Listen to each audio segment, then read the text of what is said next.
السلام عليكم، نتمنى الفيديو ديالي يلقاكم بصحه جيده وفي احسن الاحوال. فيديو ديال اليوم هما اللي كيشبحوا شويتين مختلفتين، كيجيو رائعين وسهلين في التحضير. تبعوا معايا الفيديو حتى الاخر باش تشوفوا طريقه التحضير والمقادير. هنا كيف ما كتشوفوا معايا كناخذ واحد مقيله كندير فيها زيت الزيتون، كنزيد واحد البصله مشلضه رقيقه،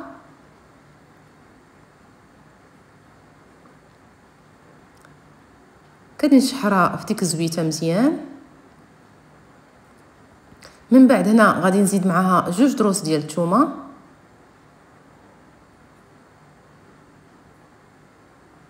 غادي نخلط دوك المكونات مع بعضياتهم حتى غادي يتجانس ليا الخليط.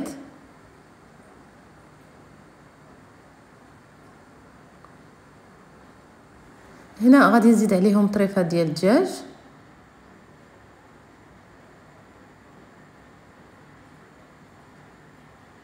وغادي نبدا نضيف العطريه. هنا غادي ندير الملحه اللي كتبقى على حسب الذوق، على حسب الكميه اللي دايرين. غادي نزيد هنا شويه ديال السكينجبير، وهنا غادي نزيد شويه ديال الابزار او الفلفل الاسود. هذه هي العطريه اللي غادي نستعمل. هنا غادي نحرك المكونات كامله حتى غادي يتجانس ليا الخليط، وغنخليهم يتشحروا مزيان حتى غادي يطيب ليا داك الدجاج.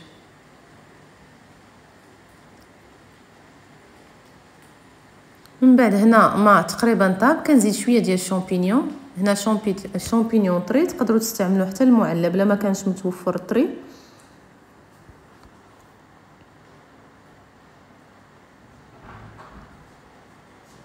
وغادي نزيد شويه ديال الاعشاب المنسمه. غنعاود نخلط كلشي وغنخليه حتى غيطيب. هنا كيف ما كتشوفوا من بعد ما طاب هذاك الدجاج ديالي مع الشامبينيون، غادي نزيد 2 معالق ديال لا كريم فريش او القشطه الطريه، وغادي نخلط داكشي حتى غادي يتجانسوا ليا المكونات، وغادي نحطو على جنب يبرد.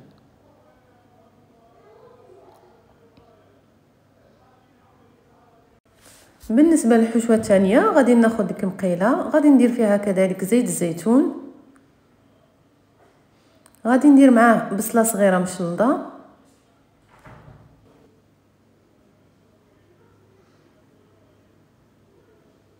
هنا غادي نزيد 2 دروس ديال الثومه، وغادي نزيد هنا لي زيبينار من بعد ما غسلتهم ونشفتهم مزيان.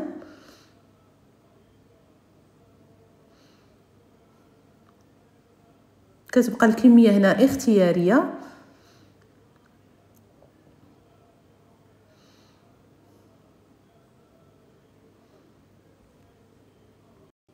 هنا غادي نبدا نضيف التوابل. درت شويه ديال الملحه،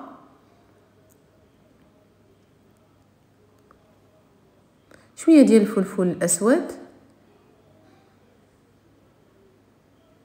وصافي غادي نخلط دوك المكونات مع بعضياتهم حتى غادي يتجانس ليا الخليط ديالي. صافي وكنبقى نحرك هنا حتى كيطيبوا ليا لي زيبينار ديالي وحتى كينشفوا مزيان ما كيبقاش فيهم الماء. هنا غادي ناخذوا واحد المقيله اخرى، غادي نديروا فيها زيت الزيتون،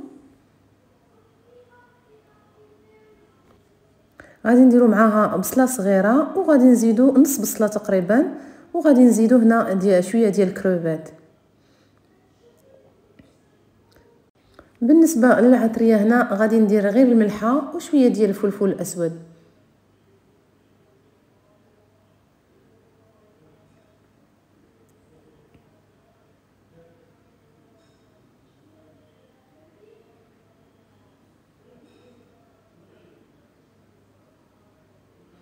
غادي نخلط كلشي ونخليه حتى كيطيب. الكروفيت راهم كيطيبوا في ساعه، كنجهد عليهم العافيه باش ما يطلقوش الماء. كنزيد هنا كيبقى الشامبينيون كذلك كيبقى اختياري.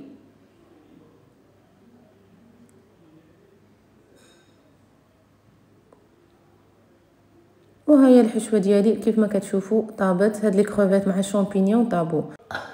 صافي هنا غادي ندوزو باش نصوبوا لاباغي كيش. هنا كنديروا 2 بيضات، غادي نزيد عليهم 2 معالق ديال الكريمه ولا لا كريم فريش. كنديروا شويه ديال الملحه وشويه ديال الفلفل الاسود، وغادي نخلطوا دوك المكونات مع بعضياتهم مزيان. غادي نطربوهم مع بعضياتهم.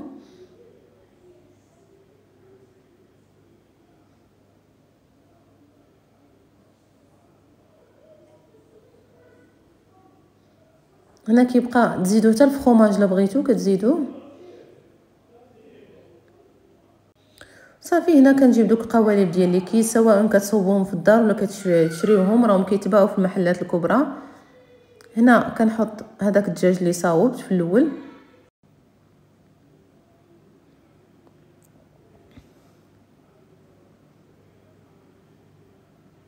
صافي كنخليهم. من بعد كندوز الحشوه الثانيه اللي كناخذ دوك لي زيبينار، سواء كتخلطوا كلشي في مره لي زيبينار مع دوك لي كروفيت، ولا كديروا لي زيبينار هما الاولين وكتحطوا فوقهم دوك لي كروفيت ديالكم.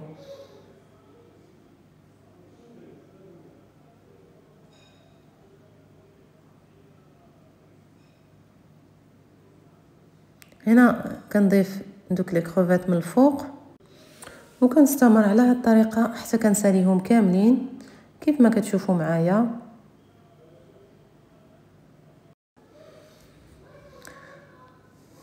هنا كنكون مشعله الفران من الفوق لتحت على درجه حراره 220 كيف ما كتشوفوا معايا. دابا غادي ناخذ باش غادي نضيف عليهم هذاك الخليط اللي درت ديال البيض مع الكريمه. غادي نوزعو على القوالب كاملين، ومن بعد غندير من فوقهم شويه ديال الفرomاج، اي نوع كتفضلوا كديروا. هنا درت انا الموتزاريلا، وغادي ندخلهم للفران ديالي باش يطيبوا. ما كياخذوش الوقت بزاف حقاش كلشي طايب، غير باش هذاك الفرomاج يذوب. وهما كيف ما كتشوفوا وجدوا كيجيو رائعين ولذاذين بزاف. نتمنى الاقتراح ديال اليوم ينال الاعجاب ديالكم، وتشاركوا الوصفه مع الاصدقاء ديالكم. ما تنسونيش من اللايكات ومن التعليقات ديالكم. خليتكم على خير، الى فيديو قادم ان شاء الله.